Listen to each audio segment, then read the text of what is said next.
Growing up in Australia, Christmas looked very different than what it looks today. Santa often wore shorts, had sunscreen on, sometimes even wore a wide-brimmed hat. Instead of sleigh bells, you'd hear cicadas buzzing in the heat.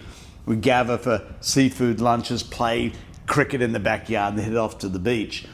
And while we still sang "I'm Dreaming of a White Christmas," most of us had never even seen snow. It was a beautiful time, but the imagery never really worked in our world. And yet still the story of Jesus always stood out. And no matter what country or culture you're in, the birth of Christ remains at the heart of the season. And when we pause to remember who Jesus is, there's always blessings in that. And the angel had said to the shepherds, "For unto you is born in this day in the city of David a Saviour, who is Christ the Lord." That's good news. And it's true then as it is now, and is just as needed.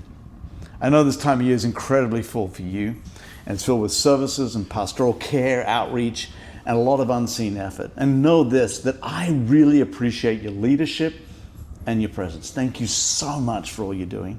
It really matters. Now, if you're not already committed somewhere on Christmas Eve and you're in Hillsborough, Jack and I would really like to invite you to join us for a very special service at 6 p.m. at Ahava Ministries. Our Gen Z leaders are leading the service this year, and we're excited to worship alongside of them. It's going to be a very simple but heartfelt time that is open to everyone, and we'd love for you to join us. I also want to ask you to remember Vietnam during this season. The flooding there has caused some real devastation. At the same time, we're witnessing this powerful movement of Gen Z leaders who are planting churches and reaching communities with limited support. The missionaries are underfunded and the needs are urgent. So if your church is able, we'd really be grateful if you would consider taking a Christmas offering to help them. Your support will go directly toward both disaster relief and towards the development of these young leaders who are doing some faithful work in some very challenging circumstances. But all that to say, thanks so much. Thanks again for all you do.